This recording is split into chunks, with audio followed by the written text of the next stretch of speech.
Good morning, students. In continuation with our operating system,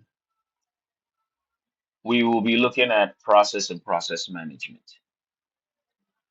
Um, Last night we could not meet for advanced databases, but I'm sure going to make up a class for that so we can complete what we're supposed to complete before we break on the 23rd. Okay. Now, per our previous discussion, we saw the functions of the operating system and we saw the services that are provided by the operating system. And we got to understand what the operating system is. It is a resource allocator, it allocates and deallocates resources, and it manages process. A process is considered to be an active entity, and a program is a passive entity. Now, when an application is launched, it becomes what? A process. And once it becomes a process, all the needed resources are allocated to it for its execution. So the only thing the process will be waiting for is CPU time. This is the objective of what we're going to study.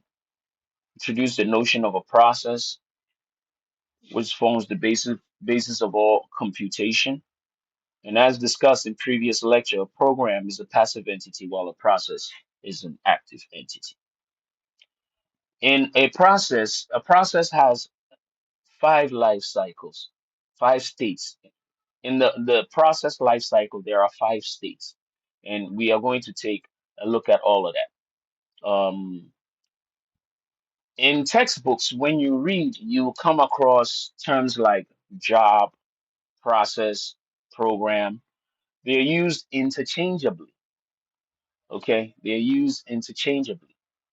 So don't get confused when you come across those words in different textbooks. But in proper perspective, we have to use process. Okay. So a process includes what? A program counter, stack, data section. We know what a program counter is. We know what a stack is. And the process is using something we call memory stack. Okay. We know what data section holds, and there is text. So you look at the diagram here. This is the process in memory.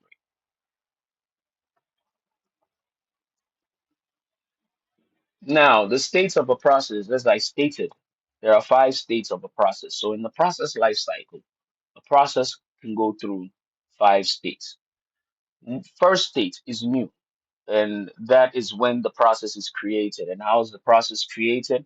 By launching an application. So once the application is launched, resources are allocated to the process to initialize. The next state is running, and running happens when instructions are being executed. Okay. Then you have waiting. A process can move from a running state into a waiting state back to a running state. And it goes into a waiting state because it is either waiting for some resources, which could be IO resources, or another process with higher priority has to execute. So the process goes into a waiting state until that higher priority process completes its cycle of execution. Then it can go back into the running state. We have the ready state, and it says the process is ready and waiting to be assigned a processor. Yes, so it goes into the ready queue, and it is ready waiting on its turn to be assigned a processor. And the assignment of a processor is at the discretion of the operating system because there are many scheduling algorithms. So we'll look at some of them, and that is how these processes are what executed. Then we have terminated. Terminated means the process has completed its execution or the process has been forcefully terminated. So this is the diagram. So you have new, ready. Ready can slip into waiting, ready, running, and from running, sorry, running can slip into waiting because some event has to happen. Then from running, you can go back to, if there's an interrupt, you can go back to ready, or from running, the process is eventually terminated. Queues. Queues are used to help the system organize the processes. So we know what a queue is. The queue allocates the resources efficiently.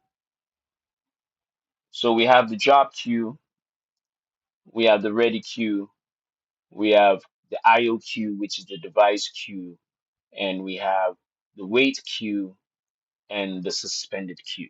Now let's look at each one of them. So the job queue. The job queue contains all the processes that are within the system.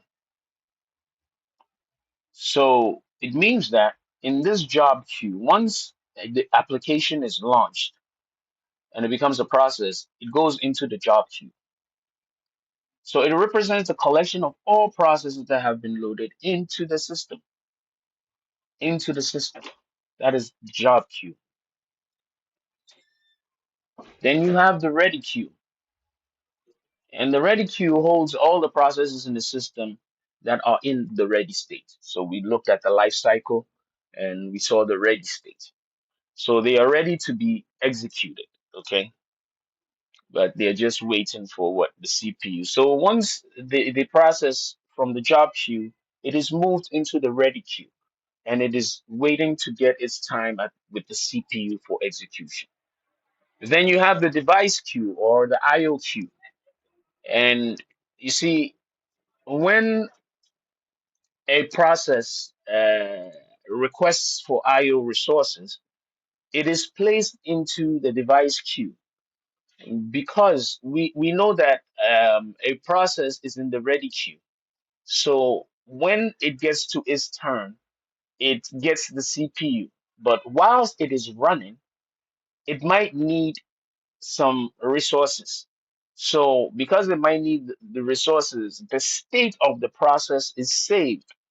The state of the process is saved and it is placed into the device queue because there's a possibility that you could have maybe five, six, seven processes running, and other processes are waiting to get access to CPU time.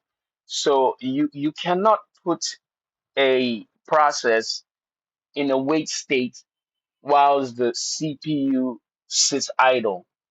We put it in the device queue and let the next process also get access to CPU time. And that is what we call CPU utilization. Yes, you have to make sure that your CPU is working all the time. Then you have the wait queue. The wait queue contains processes that cannot proceed because they are waiting for resources. Okay. Then you have the suspended queue. So when the processes are suspended, or in other words, paused by the OS, they are placed in the suspended queue. Yes. So these processes might be moved to disk memory in a space called swapping.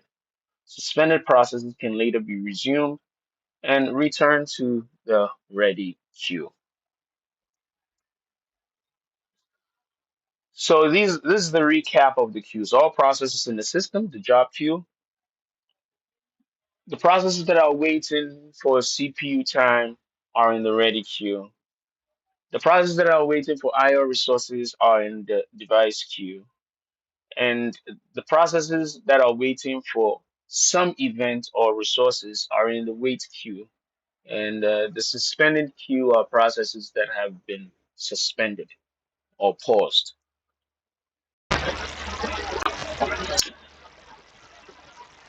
Now, we are going to take up the second part of this lecture.